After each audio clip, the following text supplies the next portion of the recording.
Pandian store சீரியலில் today எபிசோடில் நம்ம சரவணன் இருந்துட்டு ரொம்பவே கோவமாக மயிலை வீட்டுக்கு கூட்டிகிட்டு வராங்க. நீயே வந்து எல்லாருக்கிட்டேயும் உண்மையை சொல்லிக்கிட்டு இப்படியே உன் பேகை தூக்கிட்டு கிளம்பி போயிட்டே இரு அப்படின்ற மாதிரி வந்து சொல்கிறாங்க. மாமா மாமா ப்ளீஸ் மாமா ஒரே ஒரு சான்ஸை மட்டும் கொடுங்க மாமா அப்படின்னு சொல்லிட்டு கேட்கவும், அதுக்கு அடுத்ததாக சரவணன் இருந்துட்டு இங்கே பாரு முதல்ல இந்த மாமான்னு சொல்கிறத நிப்பாட்டு அப்படின்னு சொல்லிட்டு சரவணன் வந்து பயங்கர கோவப்படுறாரு. அதுக்கு அடுத்ததாக மயில் இருந்துட்டு, மாமா ப்ளீஸ் மாமா நான் சொல்கிறத கொஞ்சம் புரிஞ்சுக்கோங்க. என் நிலமை அப்போ வேறு மாதிரி இருந்தது. அதனால தான் நாங்கள் அப்படியெல்லாம் பொய் சொல்லிட்டோம். தயவு செஞ்சு என்னை மன்னிச்சிடுங்க. இனிமேல் இப்படி ஒரு பொய்யை நாங்கள் சொல்லவே மாட்டோம். அதுக்கு மேலே நீ எதுக்கடி பொய் சொல்லணும்? உண்மையை சொல்லியிருந்தா கூட நான் கண்டிப்பாக உன்னை கல்யாணம் பண்ணியிருந்திருப்பேன். ஆனால் இப்படி ஒரு பொய்யை சொல்லி எங்கள் குடும்பத்தை ஏமாற்றி இருக்கிற எல்லா சொத்தையும் சுருட்டிட்டு போகலான்னு நீ பிளான் போட்டிருக்க அப்படின்னு சொல்லிட்டு சரவணன் வந்து சொன்ன உடனே மயில் இருந்துட்டு, ஐயோ மாமா எதுக்காக இவ்வளோ பெரிய பழியை எங்கள் மேலே போடுறீங்க? அதெல்லாம் எங்களுடைய பிளானே கிடையாது மாமா அப்படின்ற மாதிரி சொன்ன உடனே, ஏன் இதை விட பெரிய பிளான் அது போட்டு வச்சுருக்கீங்களா என்ன அப்படின்னு சொல்லிட்டு சரவணன் வந்து கேட்டுக்கிட்டு இருக்காங்க.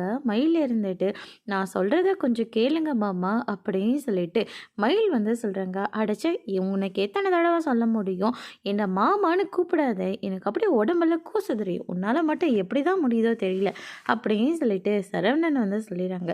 அதுக்கடுத்து தான் உண்மையை சொல்லலாம்னு சொல்லிட்டு உள்ளே போகிறாங்க. ஆனால் உள்ளே போகிறதுக்குள்ளே அங்கே வேறு ஒரு பஞ்சாயத்து போயிட்டுருக்கு. அம்மா அது வந்து அப்பா உங்ககிட்ட நான் ஒரு விஷயம் சொல்லுவேன். டேய் நீ கொஞ்ச நேரம் சும்மாறா சொல்கிறா. இப்போ தான் உங்களுக்கெல்லாம் சொல்லணும்னு தோணுச்சியா? ஏதோ கடை திறக்க போகிறேன்னு அம்மா சொன்னாங்க. அதை நாங்கள் ரொம்ப சந்தோஷமாக ஏற்றுக்கிட்டோம். என்னடா இது இப்போ வந்து சொல்கிறாங்களேன்னு சொல்லிட்டு ஒரு வார்த்தை எங்ககிட்ட சொல்லியிருந்தா கூட நாங்கள் கடையை பார்த்து இப்படி தான் எனக்கு தனியாக கடை வைக்கணும்னு ஆசையாக இருக்குது, எனக்கு வச்சு கொடுங்கன்னு ஒரு வார்த்தை சொல்லியிருந்தா கூட நாங்கள் கண்டிப்பாக வச்சு கொடுத்துருப்போமேடா. ஏண்டா எதுவுமே சொல்லாமல் மூடி மறைச்சிட்டியேடா அப்படின்னு சொல்லிட்டு கோமதி வந்து சொல்லவும், அக்கா நான் சொல்கிறத கொஞ்சம் கேளுங்க, இன்னும் என்னெல்லாம் உண்மையை மறைச்சி வச்சுருக்கீங்க சொல்லுங்க அப்படின்னு சொல்லிட்டு கேட்கவும், இப்போ ஏதோ கொலை குத்த பண்ண மாதிரி இவரை நிற்க வச்சு கேள்வி மேலே கேள்வியாக கேட்டுக்கிட்டே இருக்கீங்க. அதான் நாங்கள் கடை திறக்க போகிறோன்னு சொல்லிட்டோம்ல, அதுக்காக வந்து நல்லபடியாக ஆசீர்வாதம் பண்ணால் பரவாயில்ல. ஏன் இத்தனை நாள் இருந்த அடிமை இப்போ இல்லாமல் போயிடுறான்னு உங்களுக்கெல்லாம் பயமாக இருக்கா அப்படின்னு சொல்லிட்டு சுகன்யா வந்து கேட்கவும், என்ன நீ அடிமை அது இதுன்னு சொல்லிக்கிட்டு இருக்க? அவனை எங்களில் ஒருத்தனாக தான் நாங்கள் பார்த்துக்கிட்டு இருக்கோம், எங்களோட மூத்த பிள்ளையாக தான் நாங்கள் பார்த்துட்ருக்கோம். ஆமாம்மா உங்கள் ட்ராவல்ஸ் வைக்கிற போதும் கவர்மெண்ட் வேலை கிடைக்கிற போதும் இவருக்காக ஏதாவது உங்களுக்கு பண்ணணும்னு தோணுச்சியா? அவங்களுக்கு குடும்பஸ்தனம் ஆகிட்டாங்க, அவங்கவுங்க வாழ்க்கையை பற்றி அவங்கவுங்க முடிவு எடுக்கிறாங்க. ஆனால் இவர் எப்போவுமே உங்களுக்கு அடிமையாக தான் இருக்கணுமா அப்படின்ற மாதிரி சொல்லிடுறாங்க. இல்லைம்மா அப்படியெல்லாம் நாங்கள் இருக்க சொல்லவே இல்லை. தனியாக போகிறோன்னு சொல்லியிருந்தா நாங்களே சந்தோஷமாக தனியாக அனுப்பியிருப்போமே.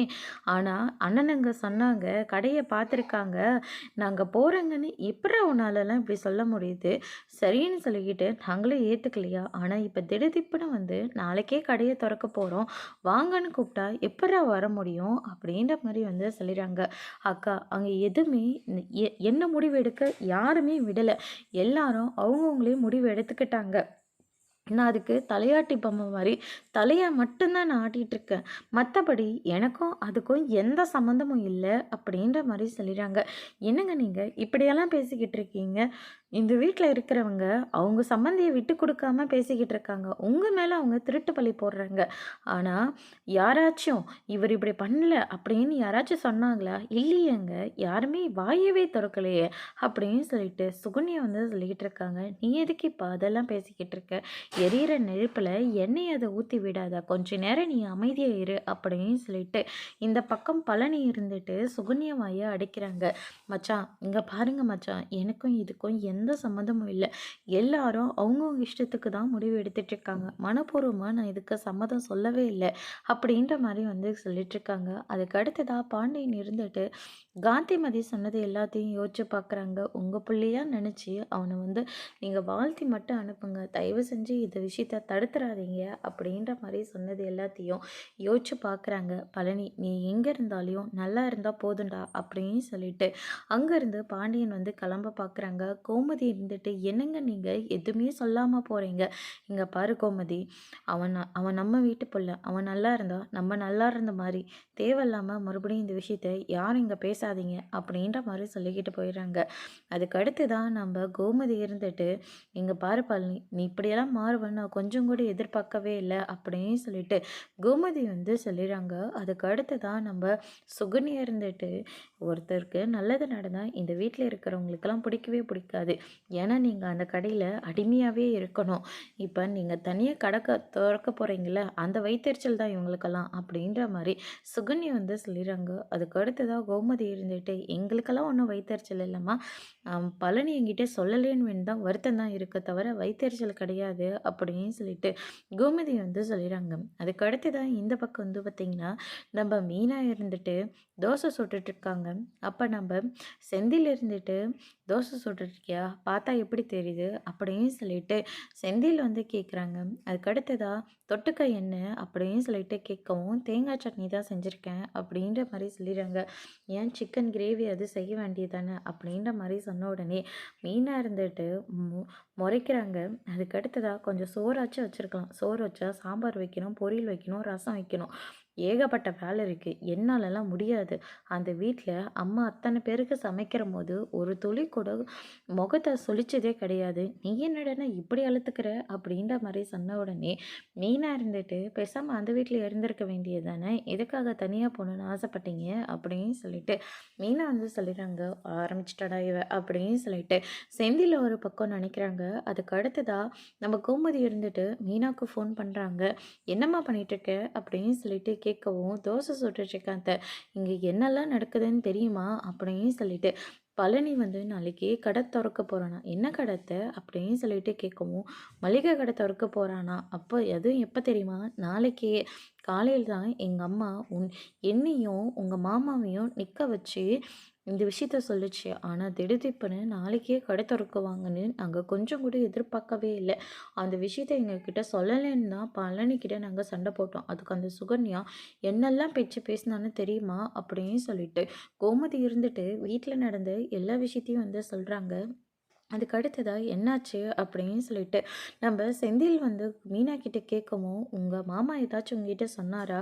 என்ன விஷயம்? நாளைக்கு அவரு மளிகை கடை தொறக்க போறாங்களாம். ஏதாச்சும் உங்ககிட்ட சொன்னாங்களா?" "இல்லையே, அப்படியே தான் சொல்லல. வீட்ல பெரிய பஞ்சாயத்தே போயிட்டுருக்கான்" அப்படின்ற மாரி சொல்லிறாங்க. "அப்பா எனக்கு 10,00,000 கொடுத்ததுக்கே பெரிய அதிர்ச்சியா இருந்தது. இப்ப மாமாவுக்கு யார் கடை வச்சு கொடுத்தரா?" "மாமாலாம் வச்சு கொடுக்கல. அவங்க அண்ணனுங்க வச்சு கொடுத்துருக்காங்களாம்" அப்படின்ற மாரி வந்து சொல்லிறாங்க. "அப்படியா?" அப்படின்னு சொல்லிட்டு பழனிக்கு ஃபோன் பண்ணி விசாரிக்கிறாங்க. "இப்ப நாங்க வரலாமா வேணாவா?" "ஐயோ மாப்பிள, நீங்க இல்லாம இல்லையா? கண்டிப்பா நீங்க வரணும். சொல்ல நிலைமையில நான் இப்போதைக்கு இல்ல" அப்படின்னு சொல்லிட்டு ஃபோன கட் பண்ணிடுறாங்க. அதுக்கு அடுத்ததான் இந்த பக்கம் சுகன்யா இருந்துட்டு, "தம்பிக்கு நல்லது நடந்தா சந்தோஷப்படுறவங்கள பார்த்துருக்கேன். இப்படி வயித்தெரிச்சல் படுறவங்கள அந்த வீட்ல தான் நான் பார்க்குறேன்" அப்படின்னு சொல்லிட்டு சுகன்யா வந்து சொன்ன உடனே காந்திமதி இருந்துட்டு, "கோமதி ஒண்ணும் அப்படி நினைக்கிற ஆள் கிடையாது. தேவையில்லாம அவ மேல பழி போட்டு பேசாத" அப்படின்னு சொல்லிட்டு காந்தி பகுதியை சுகன்யா பிடிச்சி திட்டிட்டு இருக்காங்க. பழனி வீட்டுக்கு வராங்க. "என்னாச்சு?" அப்படின்னு சொல்லிட்டு கேட்கவும், "இத்தனை வருஷம் அவன் கூட இருந்தவன் திடுதிப்புன்னு அவன் பாட்டுக்கு முடிவு எடுத்துட்டானே வேணா, அந்த வீட்ல வருத்தம் இருக்கா தவிர, மத்தபடி நீங்க நினைக்கிற மாதிரிலாம் அவங்களுக்கெல்லாம் எதுவுமே கிடையாது. எனக்கு இந்த விஷயம் பண்ணலாமா வேண்டாமான்னு கூட எனக்கு தெரியல. ஏதோ ஆத்தா சொல்லுச்சு. நீங்கலாம் சொல்றதுனால தான் முடிவு எடுக்க தெரியாம உட்காந்துட்ருக்கேன். எனக்கு எதுக்கு இந்த தண்ணியெல்லாம் கடை? நான் பேசாம அங்கேயே இருந்துடுறேனே. என்னை விட்டுருங்க" அப்படின்ற மாரி வந்து சொல்லிடுறாங்க. "சொன்னதையே சொல்லிட்டு இருந்த. இனிமே இந்த வீட்டு வாசப்படியே உன்னை மெரிக்க விடாத மாரி பண்ருவேன். என் ஆத்தாவையும் உன்னை பார்க்க விடாம பண்ருவேன்" அப்படின்ற மாரி சொல்றாங்க. அதுக்கு அடுத்ததா காந்திமதி இருந்துட்டு அவங்க 2 பேத்தையும் உள்ள கூப்பிட்டு, "உன் அக்கா ரொம்ப சந்தோஷம் தான் படுவா.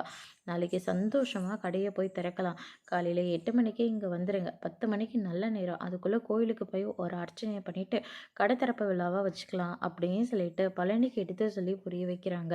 பழனியும் "சரியத்தா" அப்படின்ற மாரி ஒரு பக்கம் சொல்லிறாங்க. அதோட இன்னைக்கான எபிசோட் முடிச்சிருக்காங்க. இனி பாண்டியன் ஸ்டோர்ல அடுத்தடுத்து என்னெல்லாம் நடக்க போகுதுன்றத வெயிட் பண்ணி பார்க்கலாம். Thank you.